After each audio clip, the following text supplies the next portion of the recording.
सर्वांचे या ठिकाणी मनपूर्वक स्वागत करतो।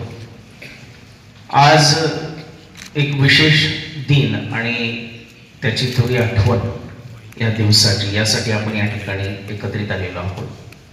आपल्या संस्थेचे संस्थापक आणि सचिव आदरणीय वाय.डी. माने अण्णा यांची आज जयंती आहे, जन्मदिन ज्याला म्हणतो आपण, आणि त्यांच्या स्मरणार्थ आपण या ठिकाणी आलेलो आहोत।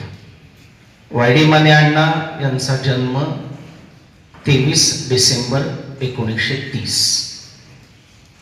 आणि त्यामुळेच आपण या ठिकाणी त्यांचं स्मरण व्हावं। तुम्ही ज्या महाविद्यालयामध्ये येता ते महाविद्यालय कोणी स्थापन केलं, त्याच्या स्थापनेचा थोडा इतिहास आपल्याला माहीत असावा।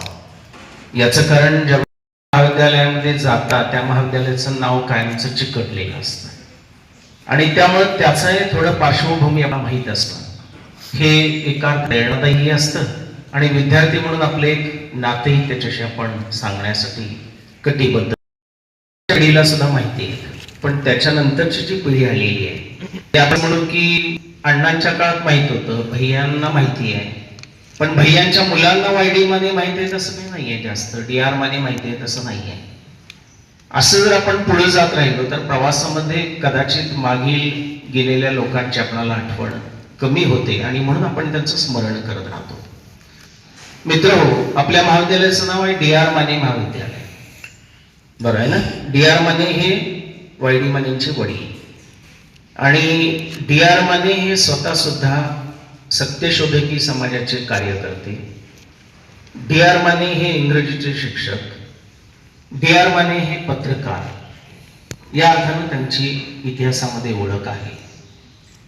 आणि त्यांचे चिरंजीव म्हणजे वाय.डी. माने अण्णा। डी.आर. मानेंचं नाव अण्णाने आपल्या कॉलेजला दिलेलं आहे। वाय.डी. माने अण्णा हे देखील एक शिक्षक, समोरचं जे शाहू हायस्कूल आहे त्या ठिकाणी असणारे शिक्षक। त्यांच्या जयंतीच आपण बोलायला लागलोय म्हणून सांगून टाकतो की त्यांचा जन्म कोल्हापूरमध्ये रंकाळा वेस या परिसरामध्ये झाला। आईच्या म्हणजे त्यांची जी आई होती तिच्या माहेरी झाला, जसे इतरांचे जन्म होतात त्याच्याप्रमाणे, आणि पहिले 10 वर्ष ते तिथंच राहिले होते, म्हणजे कोल्हापुरात। कोल्हापूरच्या नागोजीराव पाटणकर हायस्कूलमध्ये 4थी पर्यंत शिक्षण घेतलं आणि 4थी ते 11 ज्याला आपण पूर्वी मॅट्रिक म्हणायचे, तुम्हाला शब्द कधी आढळला तर बघा, तो मॅट्रिक म्हणायचे, ते मॅट्रिक पर्यंतचं शिक्षण त्यांचं शाहू हायस्कूलमध्ये झालं। आणि नंतर पुढे शिकण्यासाठी, आता तुम्ही कॉलेजला शिकायला आलात तसं तेही कॉलेज शिकायला पुण्याला गेले।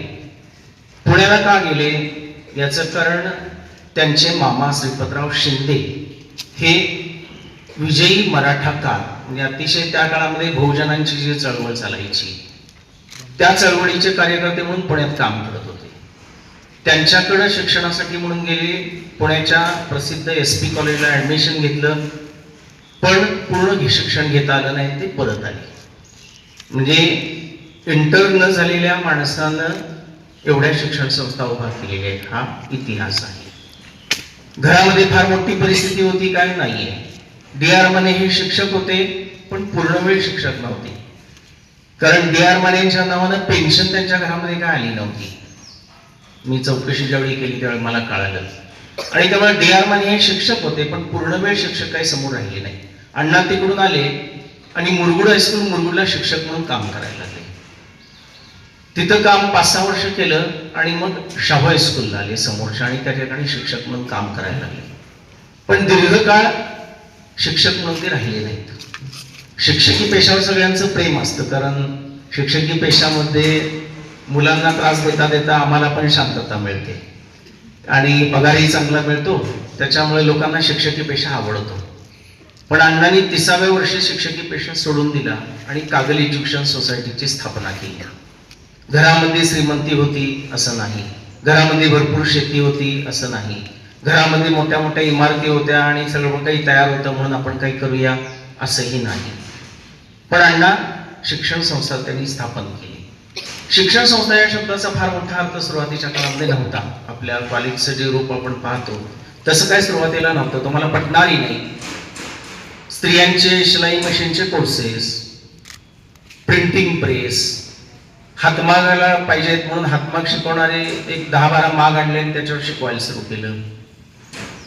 त्याच्यानंतर स्त्रियांचे विविध प्रकारचे कोर्स, ड्रायव्हिंग स्कूल काढलं. म्हणजे आता जे आपण व्यावसायिक शिक्षण वगैरे म्हणतो तशा प्रकारचं शिक्षण त्यांनी सुरू केलं. माळी कोर्स सुरू केला.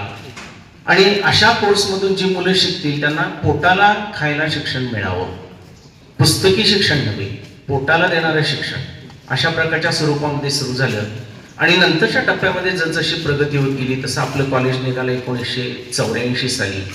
मग काही प्राथमिक शाळा, काही माध्यमिक शाळा, त्याच्यानंतर आत्ता तुम्ही त्याचं स्वरूप मोठं बघत असाल ज्याच्यामध्ये डी फार्मसी, बी फार्मसी, नर्सिंग अशा मेडिकलच्या याच्यामध्ये गेलो आपण. दरम्यानच्या काळात पॉलिटेक्निक काढलं होतं.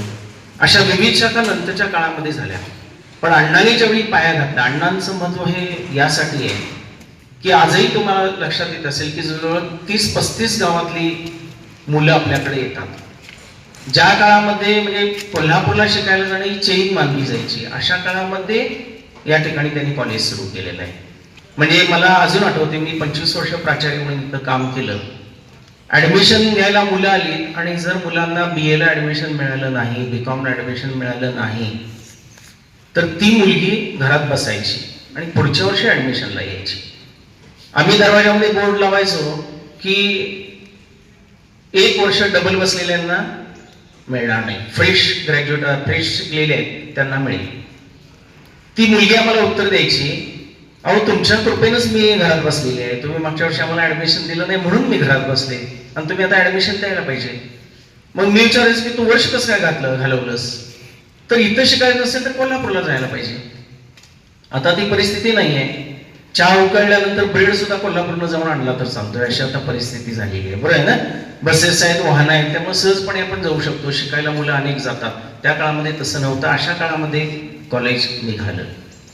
अण्णांच्या बद्दल तुम्हाला म्हणजे आपण नाव का घेतो या माणसांचं, सर्व काही परमेश्वरानं दिलेलं आहे काहीतरी करतंय असं नाहीये. अतिशय संघर्षातून या सगळ्या संस्था उभा केलेल्या आहेत.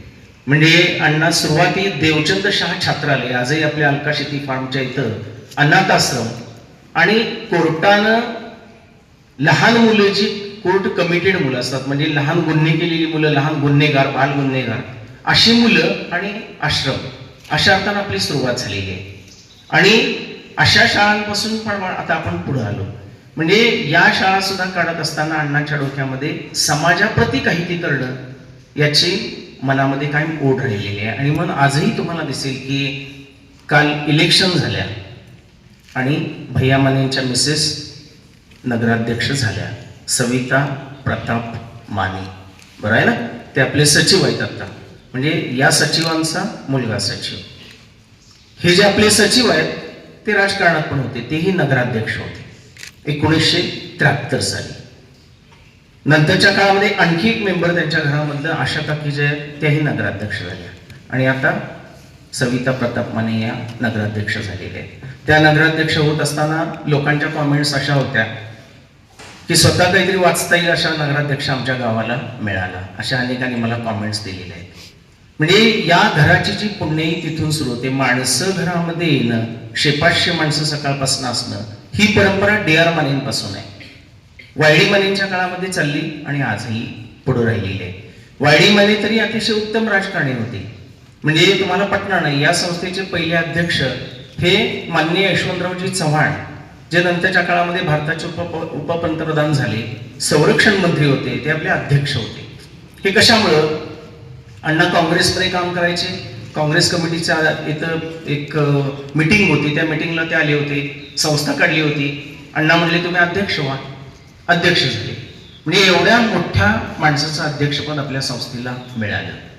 मी तुम्हाला मगाशी सांगितलं की अण्णांचे कॉमननेस काय दिसतो मला, मी ज्यावेळी अण्णांकडे पाहतो, अण्णांचा अभ्यास करतो, आयुष्यभर संघर्ष आणि आर्थिक ओढाताण.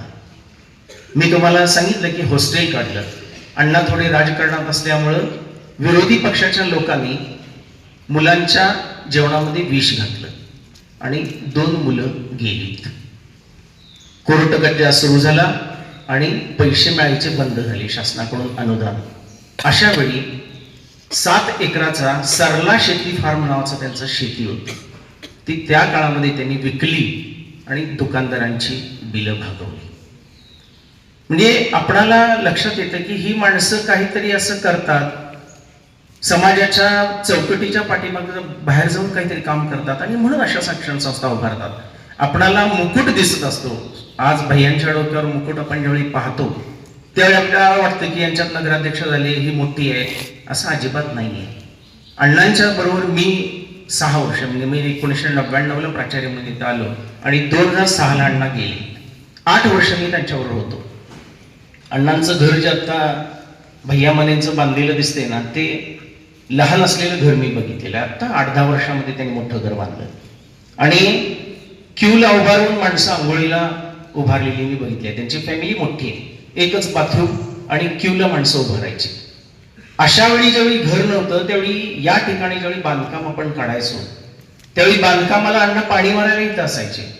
26 संस्थांचा मालक, पण घरामध्ये बाथरूम सुद्धा डबल नाही असं घर मी त्यांचं पाहिलेलं आहे आणि तशा प्रकारे त्यांनी काढले. मात्र इथं पाणी मारायला हजर, कुठं बांधकाम चालू असेल संस्थेचं, कॉलेजचं, तिथं शाळांचं बांधकाम करायला हजर. आजही तुम्हाला दिसेल हेच रक्त भैया मानेंकडे आहे. भैया माने आजही आले की प्राचार्यांच्या केबिन मध्ये जात नाही, पहिले ते बांधकामावर जातात आणि बांधकाम कसं झालंय बघून मग खाली येतात.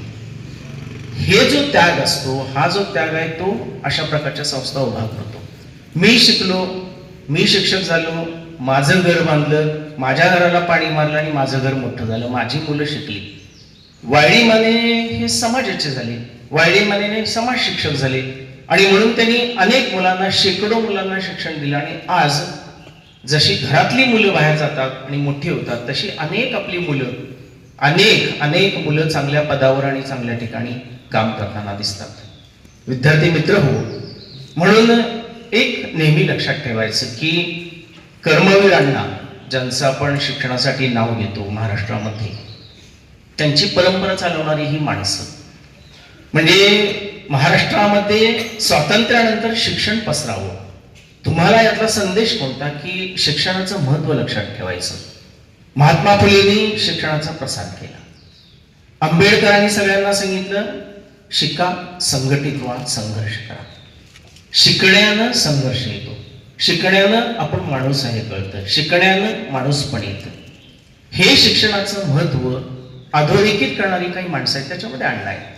आणि म्हणून वेगवेगळ्या प्रकारच्या ज्या संस्था आजही तुम्हाला दिसतील की आपला बेस स्ट्रॉंग आहे.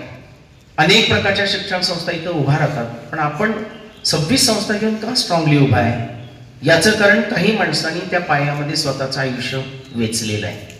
म्हणजे मी अण्णांच्या घरामध्ये जात होतो, अण्णा ज्या कॉटवर बसत होते तो कॉट अतिशय साधा असायचा, पट्ट्याचं जे गावाकडे असतात ना तशा ह्याच्यावर. त्याच्यानंतर त्यांचा स्वतःचा वेशभूषा ही साधी असायची.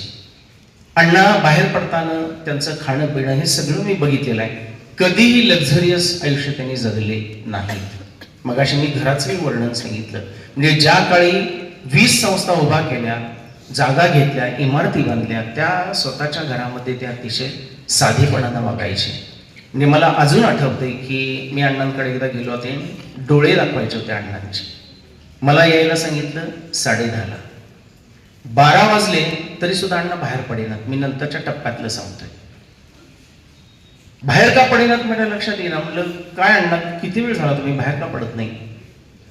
मला म्हणले डॉक्टरकडे निघालो, बरं पैसे नाही आहेत माझ्याकडे. ही मी त्यांच्या तोंडून वाक्य ऐकलेलं आहे. आणि मग मीनाताई आल्या आणि त्या मीनाताईंनी काही पैसे त्यांच्याकडे दिले आणि मग अण्णा बाहेर पडले. म्हणजे पैसे गोळा करणे या संकल्पनेवर ही माणसं जगली नाहीत. स्वतःच्या घरातले दागिने विकून आणि स्वतःच्या घरातले सर्व काही विकून या संस्था उभा झालेल्या आहेत आणि आपण त्याचे विद्यार्थी आहोत. मी आज गाडीतून येतो, मी माझा बंगला बांधलेला आहे, माझी मुलं चांगली शिकतात, याचं सर्व क्रेडिट मी आणि माझ्या मुलांना मी कधीही देणार नाही. ऋण व्यक्त करताना हा शब्द जो वापरतो तो प्रत्येकानं जर स्वतःमध्ये जिवंत ठेवला, आपण या समाजाचं काहीतरी देणं लागतो. आपण या समाजातून घेतलेलं आहे म्हणजे आपणही त्यांना दिलं पाहिजे, हे सातत्यानं लक्षात ठेवायचं. आणखी लक्षात ठेवायचं, आपण ग्रामीण भागातून आहोत. ग्रामीण भागातल्या विद्यार्थ्यांच्या घराला वरती काढण्याचं, उन्नती मोठा शब्द मी वापरत नाही, एकच साधन हातामध्ये असतं, ते म्हणजे शिक्षण. आणि म्हणून महात्मा फुलेंपासून आंबेडकरांपासून कर्मवीर अण्णांपासून आपल्या अण्णांपर्यंत जेवढे आपण संपूर्ण चक्र उभं करतो त्यावेळी एकच लक्षात येतं, ते म्हणजे शिक्षणाचं महत्त्व. तुम्ही हेच लक्षात ठेवायचं की कोणीतरी हे केलेलं आहे. ते कोणीतरी म्हणजे कोण? ते कोणीतरी म्हणजे वायडी माने. राजकारणात आले, आता मगाशी सांगितलं नगराध्यक्ष म्हणून निवडून आले. नगराध्यक्ष म्हणून निवडून आल्यानंतर काय केलं? बेसिक सगळे डांबरी रस्ते आहेत, ते डांबरी रस्ते पहिल्यांदा अण्णांनी कागलला दाखवले. अण्णांनी स्ट्रीट लाईट्स केल्या, पहिल्यांदा पथदिवे लावले. अण्णांनी फिल्टर हाऊस तयार केलं. अण्णांनी जयसिंग तलाव आज जे सुशोभीकरण मोठ्या प्रमाणावर दिसतं, आणि गोवा म्हणले ना, आता गोव्याला ट्रिपला जाण्याऐवजी इकडे येत चला, ते गोव्याची सुरुवात त्या जयसिंग तलाव, पाझर तलाव त्याच्यातला गाळ काढला आणि तो मोठा केला. त्याचं सुशोभीकरण हे अण्णांनी त्या काळामध्ये केलं होतं. आणि सगळ्यात महत्वाचं काय केलं तर या कागलमधून हा हायवे जो जातो तो पूर्वी कागल आतल्या बाजूला होता, म्हणजे आपल्या गावात. आणि मग उत्पन्नाचं साधन म्हणून त्यांच्या डोक्यात आलं की काय तर करायला पाहिजे. आमच्या गावातून जाताना मग आम्हाला टोल द्या, म्हणून त्या काळामध्ये त्यांनी एस्कॉर्ट लावला त्याला. आणि त्या काळामध्ये वर्षाला लाखो रुपये त्याचे जमायला लागले. हे अण्णांचं जे कॉन्ट्रीब्युशन आहे ते हे कागल कधीही विसरू शकत नाही. अण्णा नगराध्यक्ष राहिले फक्त 3 महिने, राजीनामा दिला. कारण तोपर्यंत शिक्षण संस्था वाढलेल्या होत्या, व्याप वाढलेला होता, तो सांभाळण्यासाठी त्याने ते सोडून दिलं. सदाशिवराव मंडलिक, ज्यांचं आपण नाव ऐकतो, माहित आहेत ना, खासदार आपले, आणि आता त्यांचे मुलगा म्हणजे संजय मंडलिक, अण्णांचे अतिशय जवळचे मित्र. त्यांच्या अनेक मैत्रीची एकत्रितपणा मी पाहिलेला आहे, मी त्यांच्याबरोबर राहिलेलो आहे. सदाशिवराव मंडलिक स्वतः भाषणात म्हणायचे की अण्णा एका सकाळी उठले आणि सगळे राजीनामे दिले म्हणून मुश्रीफपणे मंडलिक दिसतोय. जर अण्णांनी राजकारण पुढे चालू ठेवलं असतं तर निश्चितपणे अण्णा हेच खासदार झाले असते आणि आमदार देखील झाले असते. अशा वातावरणामध्ये ज्या माणसानं स्वतःचं आयुष्य आपल्या संस्थेसाठी वेचलं, त्या माणसांना मग काय आपल्याला जबाबदारी येते असं जेवढी मी विचार करतो, तेवढी या शिक्षण संस्था ह्या अशाच मोठ्या व्हाव्यात. त्यांनी लावलेलं रोपटं, आपण आता वटवृक्षाचं नाव घेतो, या वटवृक्षाप्रमाणे मोठ्या व्हाव्यात ही जबाबदारी आपल्यावर असते. म्हणून सर्व शिक्षक, तुम्ही सर्व विद्यार्थी, कॅडेट्स, या सर्वांना मी आवाहन करतो की या महाविद्यालयाचं नाव मोठं व्हावं. अण्णांनी जे प्रयत्न सुरुवातीच्या काळामध्ये अतिशय कष्ट सोसून केले त्याचं ऋण मनामध्ये बाळगून प्रत्येकानं आपलं संपूर्ण, म्हणजे ज्यावेळी जिथं असतो तिथं ते पूर्ण, कॉलेजमध्ये असतो त्यावेळी कॉलेजला पूर्णपणे देणं आणि व्यवस्थितपणे आपली जडणघडण करणं, एवढंच करून आपण त्यांना आदरांजली वाहू शकतो.